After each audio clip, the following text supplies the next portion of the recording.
What's up, you guys? Welcome back to my channel. My name is Danielle, and I am back with another true crime video. And I know I sound like absolute freaking garbage. If you are a family with any children, you would know this winter has been really, really rough with illnesses, and I thought I made it out unscathed, and then I've now been sicker than I've ever been in my whole life for 3 weeks. Like, I edited my last video at the beginning of my sickness and legitimately don't remember doing it like at all. I was so sick. I don't know how I managed to pull that off. And I've been waiting to be able to even breathe well enough to talk on camera. And now that I can finally do that as of like a few days ago, I may sound like absolute crap, but we're just gonna roll on anyways, because if I have to sit and do nothing for one more day, I think I might come out of my skin. As a quick reminder, if you would rather consume this content in podcast form, go and check out Crime Bit with Danelle Hallan anywhere you like to consume your podcast, and I should be there. So let's go ahead and jump right into the case. Today, I am sharing a story with you guys that has gripped a family, baffled investigators, and left countless questions in its wake for nearly a decade. This is the story of 22-year-old Cory Barron, a young and vibrant man with a loving family and a bright future, whose life ended in a way that defies easy explanation. I'm honestly very surprised that this case has not received more attention in the true crime world than it has, because it is baffling, it's frustrating, it's very sobering, and awareness in this case is everything, and you'll understand why once I get into it. Someone out there knows exactly what happened to Cory. It's actually very likely that several people know and have spent a decade protecting their secret. Cory went missing and was killed in a stadium filled with thousands of people. And decades later, authorities are still pleading for anyone present to come forward with information to help solve this case. So let's go ahead and get into all of the details. Cory Barron was born on April 28th, 1992. We're literally just a few months apart, which is another reason this just like hit me so much harder. But he was born in Fremont, Ohio, and grew up surrounded by a very loving and supporting family. His parents, Karen and Matt, and his siblings, Britta and Clay. And by all accounts, he cherished his time with friends and family so much. It meant the world to him to be surrounded by people that he loved. And he also was deeply passionate about a lot of things, including art and music and sports. And Cory also wasn't just a sports fan. He actively participated in sports. He attended all local events in Ohio. He was a star player on the Fremont Ross High School football team. And academically, he also left his mark. He was an honor student with big dreams on the horizon. Cory graduated from high school in 2010, and he headed off to Bowling Green State University to study communications with a focus on marketing. And by spring of 2014, he graduated from college and immediately secured an exciting role as a recruiter for a global company in Sandusky, Ohio. So Cory had everything going for him going into the summer of 2014. He was looking forward to the long summer days ahead.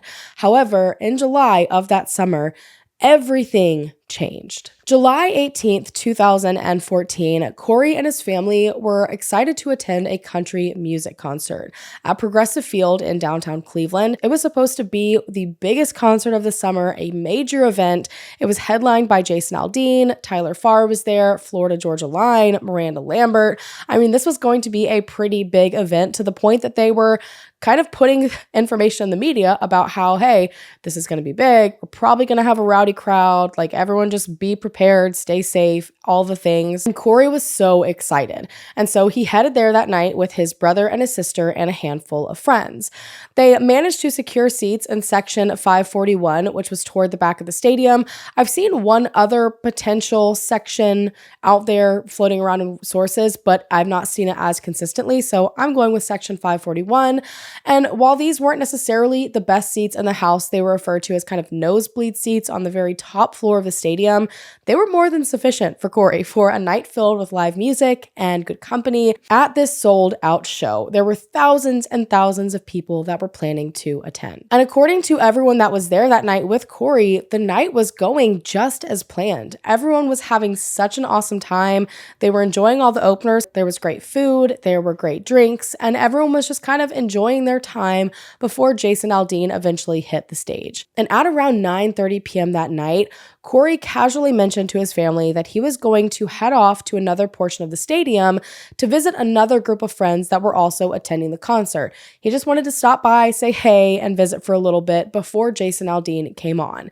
Now, Cory never specified to his siblings exactly where he was headed or an exact time he would be back, but again, they assumed he'll be back here before Jason Aldean comes on.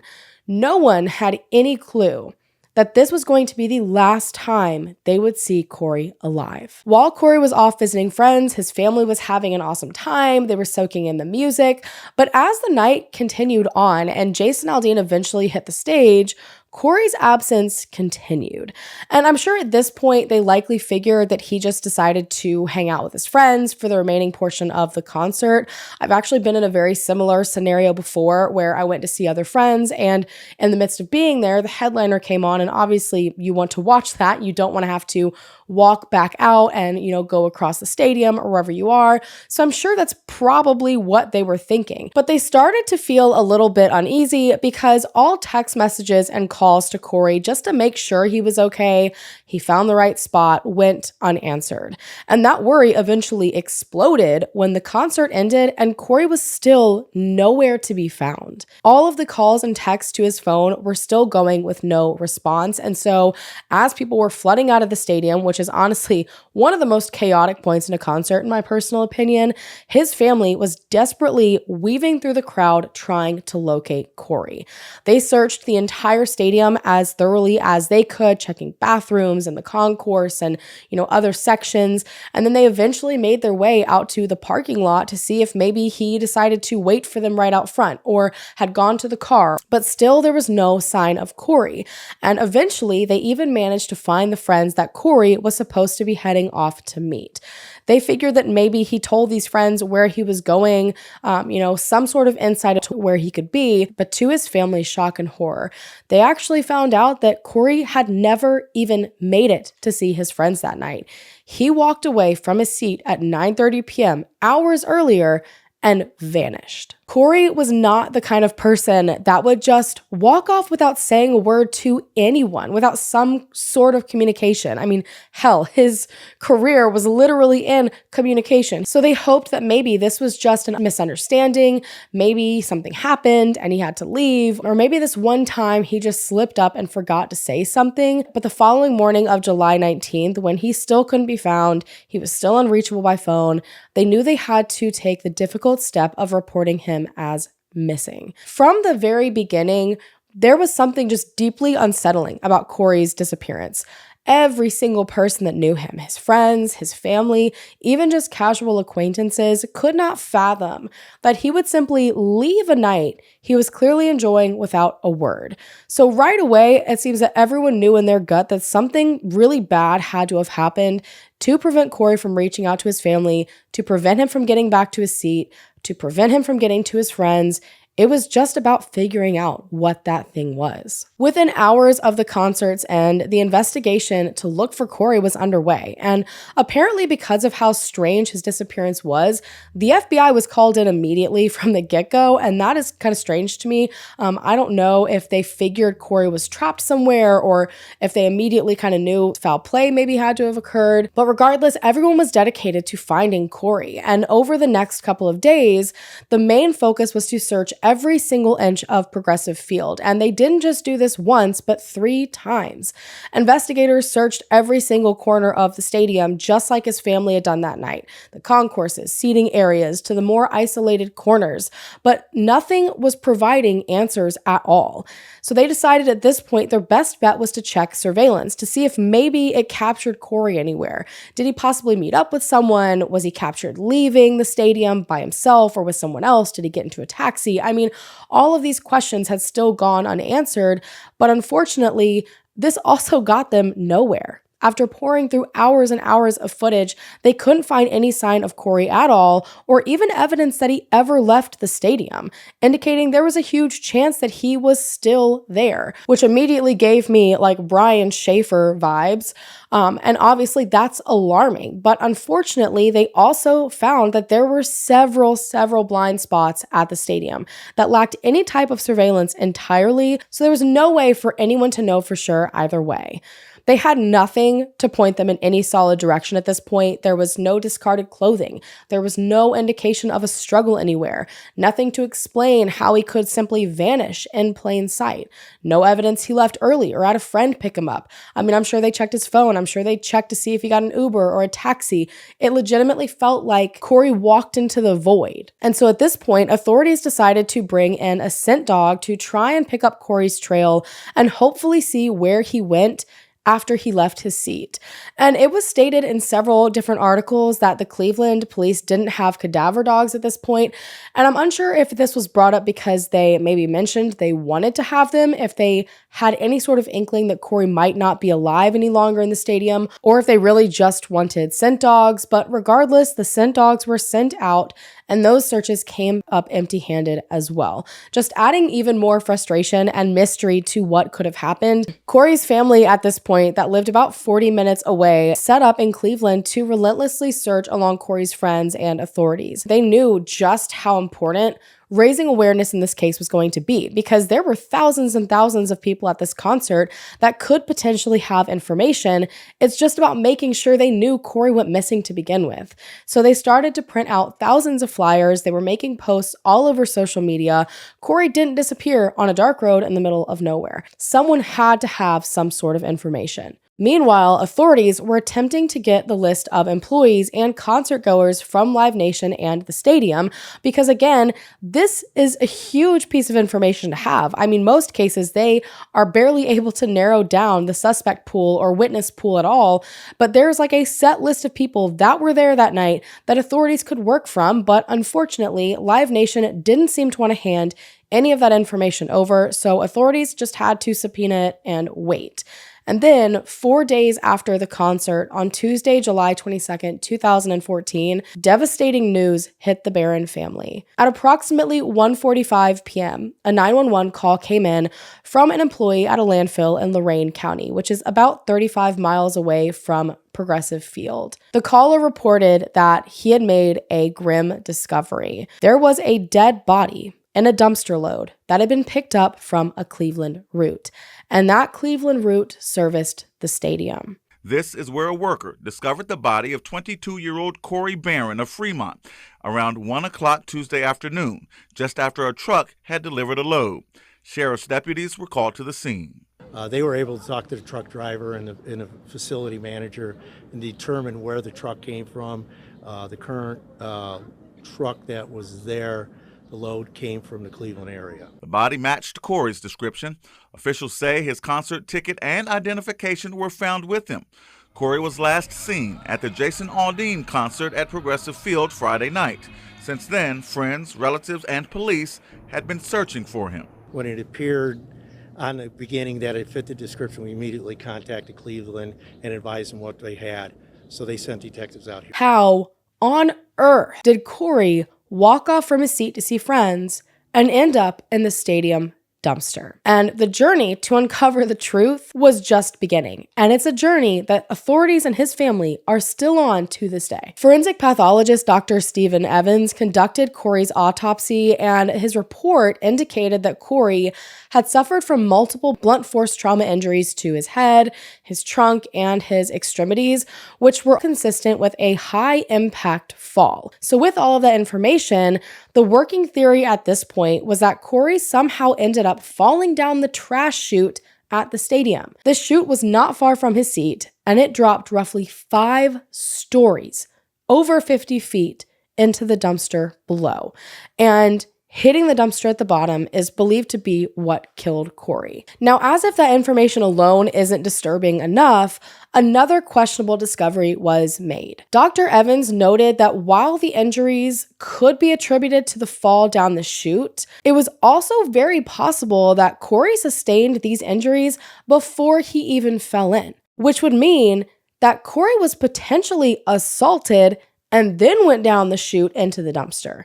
And so as a result, the manner of death was ruled undetermined. They couldn't say for sure if Cory was pushed in or if Cory just fell in accidentally himself. And even the coroner seemed really disappointed and unsatisfied that he couldn't narrow things down further, saying, quote, "I'm less than happy. We'll never know the circumstances of how he wound up in the trash chute." And that trash chute would end up being one of the most perplexing aspects of the entire case, and obviously became the sole focus of the investigation, because how and why did Cory end up going down it? Investigators ended up discovering that the chute was accessible from a single entry point, so there was only one way in and out of the area that the chute was in, and the chute was within what should have been a locked room for employees only, in an area off the concourse near the restrooms and right off of the elevators. So this would have been a relatively busy area of the venue that was well lit. It was probably within eyesight of other employees that were working. So you would think that, maybe someone was standing there and saw something. Maybe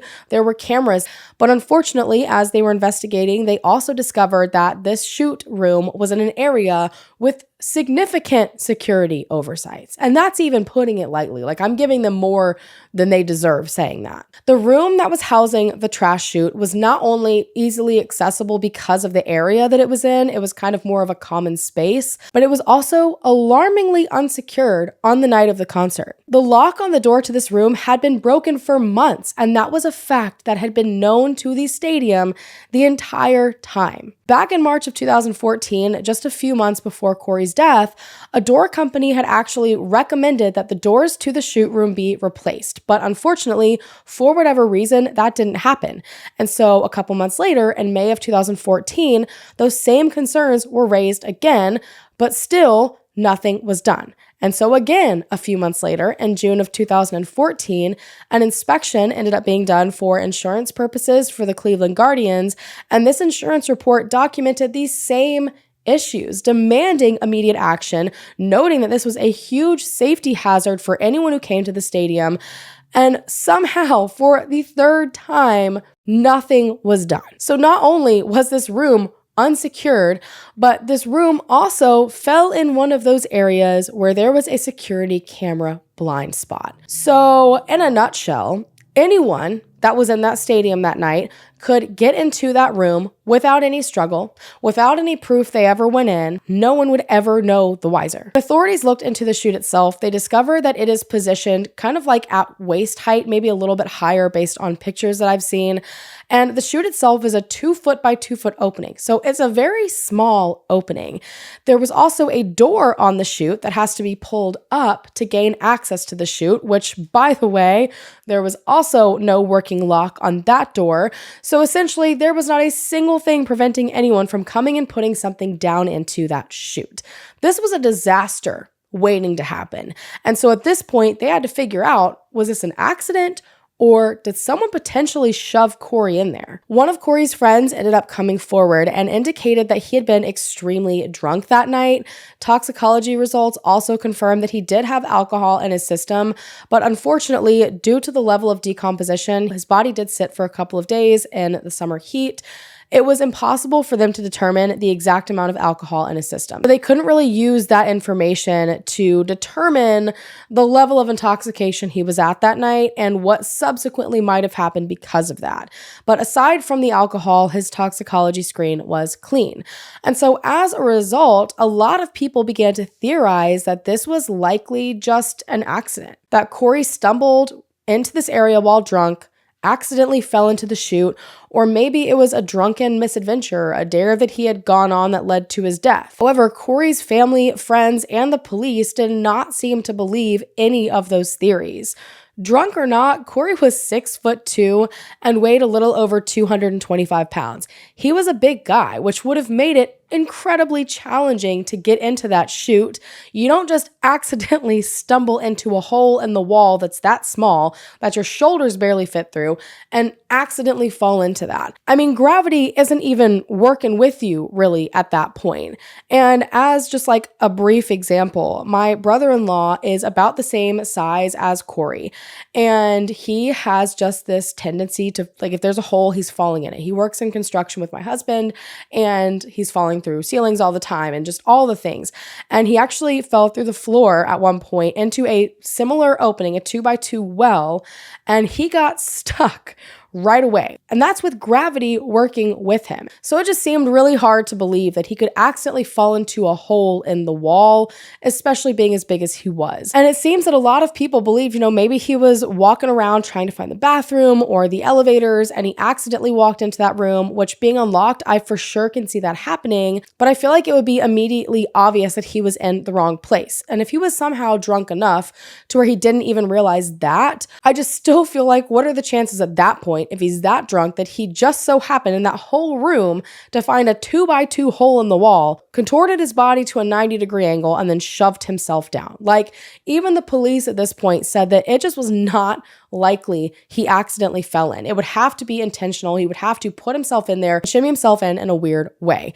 And so because of that, there was a new theory that kind of came to light. And it was, maybe this was intentional. Maybe Cory wasn't happy, and so he did this to end his life. But still, his family and friends firmly denied this. Cory had never struggled with mental health in his entire life, and he was actually at a point in his life where everything seemed to be coming together. He was excited. He was looking forward to his future. He was listening to music in a sports stadium. Like, those are combining two of his loves, plus his third love, his family and friends, and quality time with them.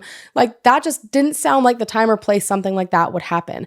And additionally, it just seemed unlikely in general that he would suddenly make such a decision mid-concert and then somehow know the location of this typically locked room, realize it was unlocked, and then jump down the chute. I mean, it would have to be wildly coincidental and all of the stars aligning for that to make sense. So that scenario, in my opinion, is just completely unrealistic. So while there were still no answers at this point how or why Cory ended up in the trash chute, one thing was abundantly clear, and that was that the door in the chute should have been locked and someone made a significant mistake. And as I'm sure you are all guessing and will come as no surprise, no one wanted to take accountability for the security failures. Progressive Field pointed the finger at Live Nation, saying, hey, they're the ones responsible for security. They need to answer for any lapses or failures.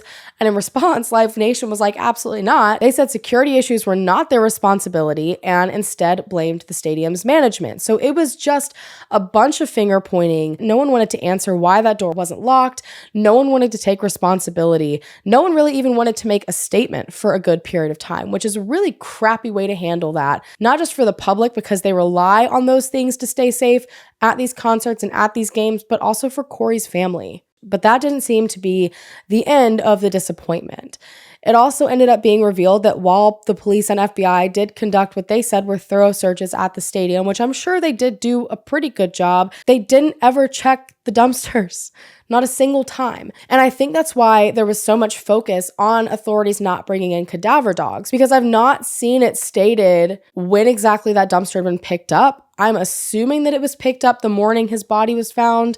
So it may have been sitting there for days. Cory may have been there for days while authorities were searching.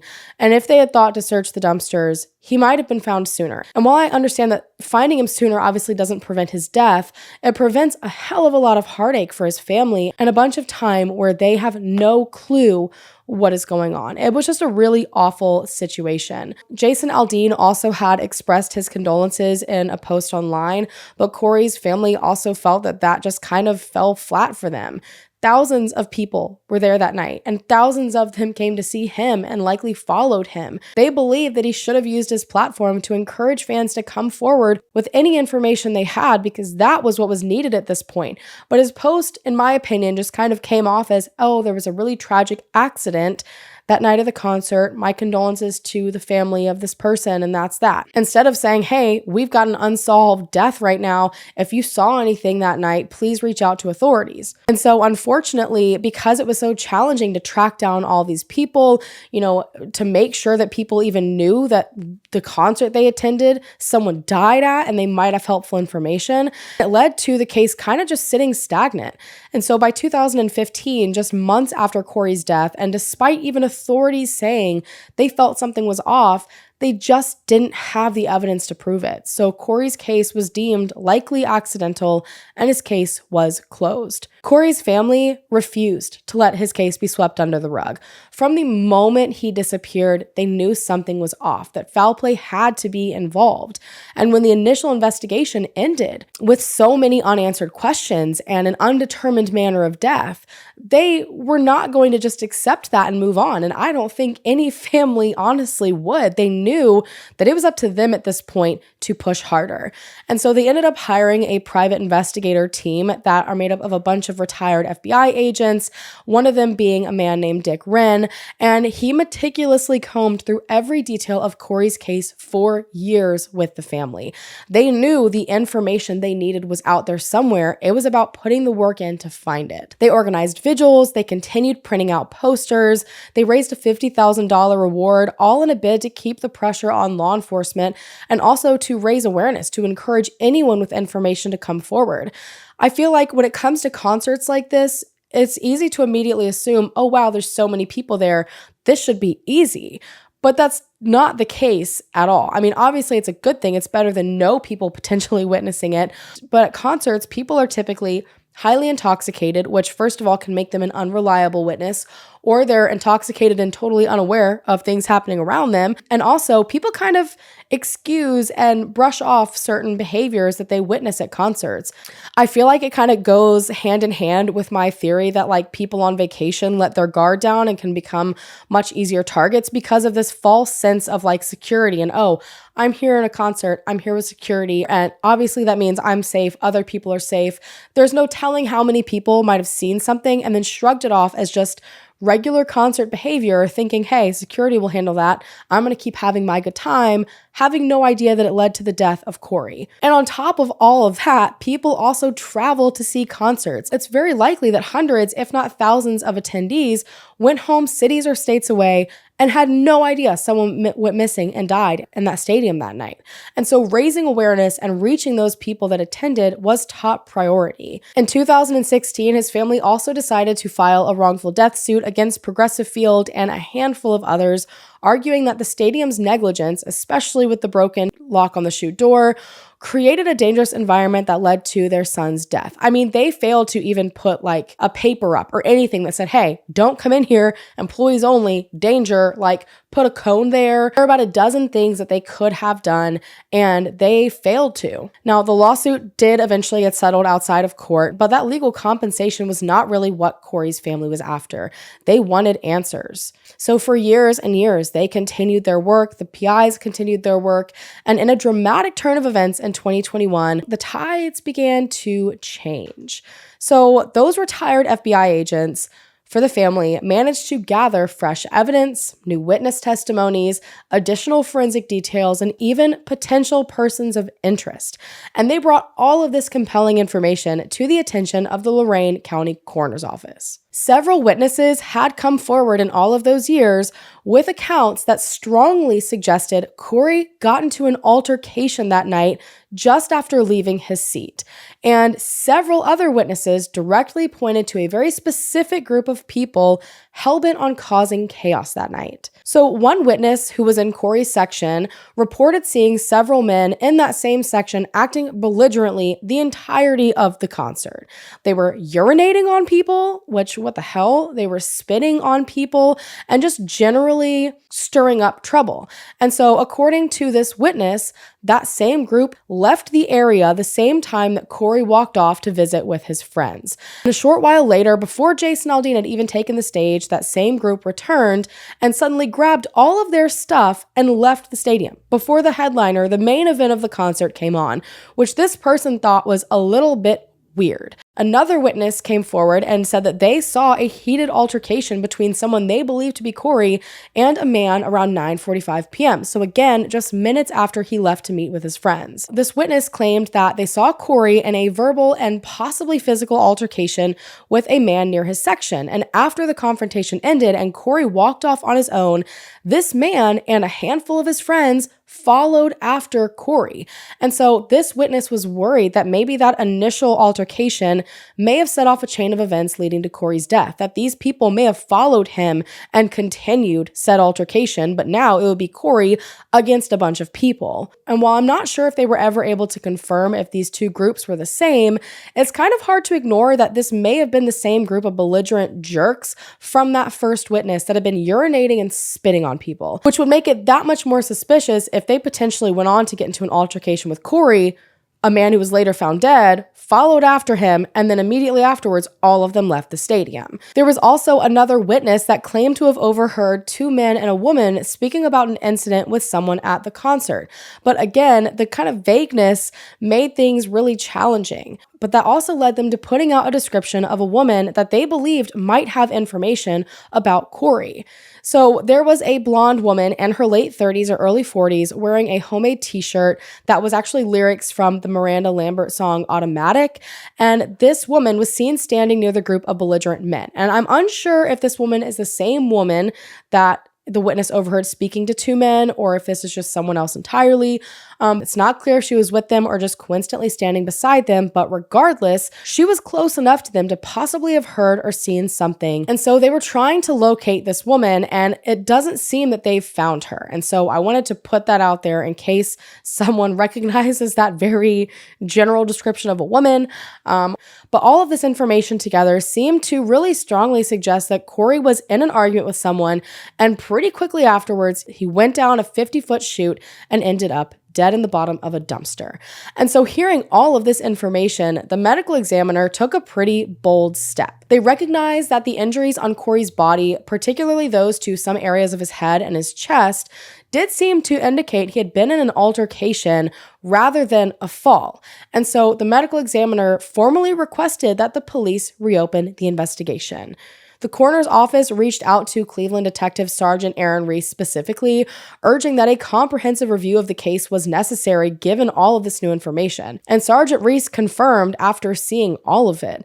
I honestly feel like investigators just felt stuck, that they just couldn't locate people. People weren't coming forward. They were doing what they could, but they just kept getting trapped. And I think they were waiting for a reason to jump on the case again. And so that just makes me so happy that his family had the ability to get these PIs involved, which a lot of families don't have the money for or the resources for. I'm just so happy they managed to get them on the case to find these new things, because it really did change the entirety of the case, which we will get into in a minute. But all of this new information the police compiled, it led to a series of fresh interviews and even the submission of several pieces of evidence for DNA testing and other forensic analysis, which makes me pretty dang happy because that means they found something when they were originally investigating the case. I can't say for sure if it came from Cory's body or if maybe they managed to gather something off the handle of the chute or the handle on the door leading into the chute, but clearly they had something there to test.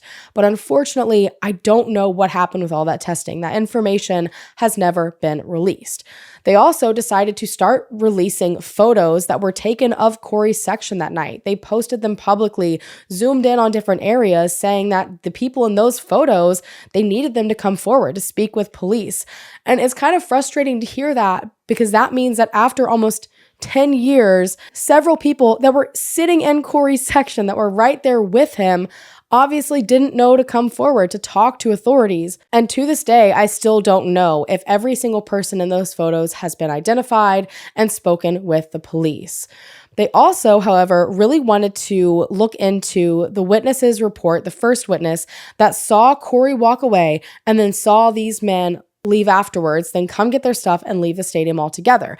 And they actually brought this witness in for a polygraph test. They wanted to make sure this witness was as credible as possible, and I guess he passed. And so with this new testimony, they were able to use the photos that they had and the information from Live Nation to identify the group of belligerent men in question. So they know who these guys are. Authorities tracked down all of these individuals and asked every single one of them to come in for polygraphs and to share their accounts of that night. I mean, heck, these were some of the people sitting in the same section. But interestingly, every single one of them refused.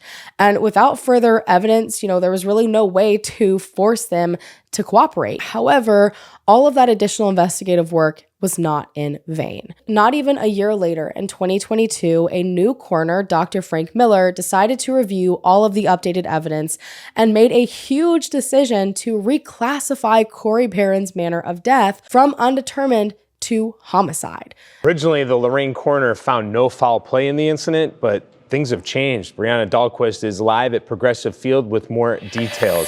Brianna, what can you tell us this morning?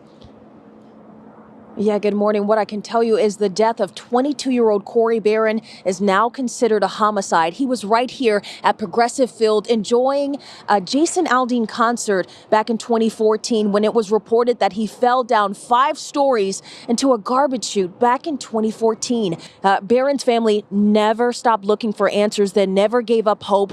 Back in 2019, they actually hired a detective and offered a $50,000 reward for any information. You may have even seen billboards asking for help in finding who did this to their son. Now, the detective they hire believes that someone is trying to cover up what really happened to Cory. And Dave, I can tell you, although that alcohol was involved, the family is saying that Cory is not a fighter. He's not someone to pursue anyone looking for trouble or drama. He's saying that the detective is saying that he believes someone really tried to hurt Cory and threw him down that garbage chute. Dr. Miller said, quote, "Since the death of Cory Barron in 2014, additional investigation has been conducted by the private investigators and the Cleveland Division of Police. The evidence strongly suggests that Cory was involved in an altercation prior to his disappearance and that his death was due to the actions or failure to act of another person or persons." So that kind of lays the theory out right there for everyone to see.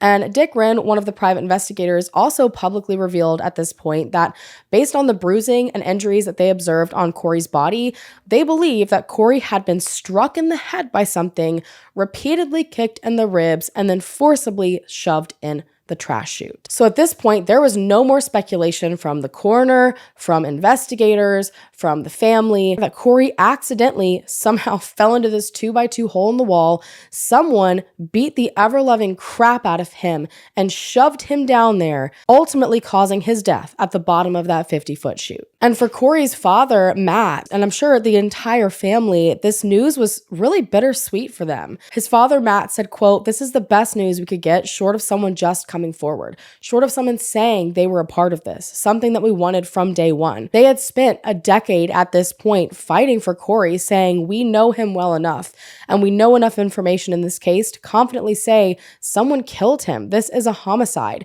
But even if you go and look on any forums online, majority of people so easily wanted to brush this off as just a drunken misadventure, completely dismissing his family's concerns, completely dismissing that authorities even said that wasn't likely. And it makes me so heartbroken for his family because I'm sure they felt like no one was listening to them, that they would never get those answers. And while I'm sure eventually having the case reclassified to homicide was huge for them, I'm sure they also recognize it had now been 10 years. And that is a lot of time to pass. And so now it's just hoping that this information gets to the right hands, to the right people, or maybe someone grows a conscience. At this point, the work is not over yet. We're already a few years beyond this, and there have still been no arrests made, but it seems that that does not at all mean the investigation has stopped. Cory's family and authorities' combined determination continues to fuel this investigation. They hope that by continuously shining a relentless spotlight on the case, they will eventually reach the eyes and ears of someone who may have more information to offer. The one right thing to break this case and finally bring clarity and justice to what happened to Cory. And that's why I felt it was so important to tell this case on my channel, and why I want to highly encourage you guys to share this case on all of your social media platforms. And again, it doesn't have to be my video. I don't care if you share his photo, share any of the news articles that are out there. Share Cory's face, because it could just take one person to finally crack this wide open. After 10 years, the people at this concert could be literally located all over the world. So having Cory's face and story out there on an international level, on the internet, on podcasts, YouTube videos, documentaries, could be exactly what solves this case. Now, obviously, some online chatter still clings to the notion that Cory's death was merely a tragic accident, a broken lock, a trash chute, and a series of unfortunate events that culminated in a fatal drunken fall. And I am honestly, usually I can kind of like ignore people who are still following theories that have been disproven. But for some reason, this just like gets under my skin so much more than usual because authorities who have far more information than any of us do seem to have tossed that out entirely. I feel like more people need to jump on the bandwagon to back his family and back authorities because ultimately that's the direction they're headed. And it takes all of our momentum in that direction to eventually get to answers. And while there's no persons of interest or suspects that have been directly named, a lot of people have speculated that the rowdy behavior witnessed in Cory's section by those men that were urinating and spitting on people may have escalated into violence with Cory. Cory's friends and family have said that he is not at all confrontational. He's like the furthest thing from it, but maybe being intoxicated pushed him to act in a way that he typically wouldn't. Or maybe he saw someone else being a target of their behavior and went to stand up for them. Or maybe because he was drunk and wouldn't fight, he became a bully's perfect target and he was outnumbered. I also think that it's very possible murder was not the intention, that a group of people just thought they could mess with Cory and get into a fight and they beat the crap out of him. Maybe he fell unconscious and they panicked. And so they dragged him into the room to hide him, discovered the chute, having no idea it fell 5 stories and would ultimately kill him. And that led them to more panic and now a pact of silence. And while it's not likely anyone that was attending the concert knew the chute's location or that room, just like I spoke about with Cory and him potentially ending his own life, it was still in a common enough space that someone just looking for somewhere to hide very easily could have slipped into that room. And there's even been theories out there that maybe an employee was involved. And in my opinion, I just kind of struggle with this one a little bit because first of all, Cory's a pretty big guy. It would be a hell of a task for one person to have gotten him into the trash chute. Maybe it was several employees, but what would their motive have been? Why would they have randomly chosen to target him? And the only thing that's pushing me to not totally disregard that in theory entirely is because the employees are the ones that would have known about the chute, known that the door was unlocked, known it would have been easy to access. So honestly, I have no idea what theory sounds the most plausible. As of today, the investigation into Cory Barron's death is far from over. I do believe that the $50,000 reward is still on the table, and new leads are still actively being followed by the Cleveland Police Homicide Unit. I am really hoping there's a real chance with increased media presence that his family can finally get the answers that have eluded them for nearly a decade. For the Barron family, every new development, every witness who finally comes forward offers a glimmer of hope for justice. Someone or multiple people need to be held accountable for what may have happened that night. And honestly, my biggest hope is that it was several people. And I don't mean for that to come off as insensitive or any sort of negative way. The only reason I say that is because the more people you have in on a secret, the more likely it is to come out.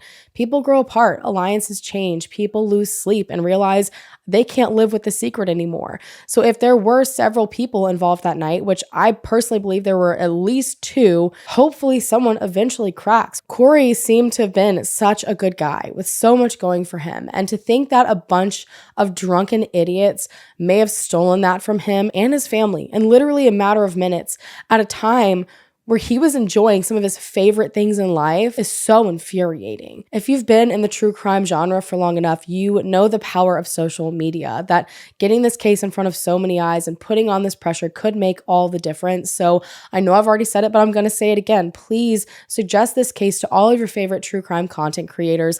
Get his information out there as much as possible. So if you were at that concert on July 18th, 2014, please take a moment to think back. Do you remember anything unusual? Did you witness witness an altercation or see someone acting out of the ordinary, maybe near that trash chute area.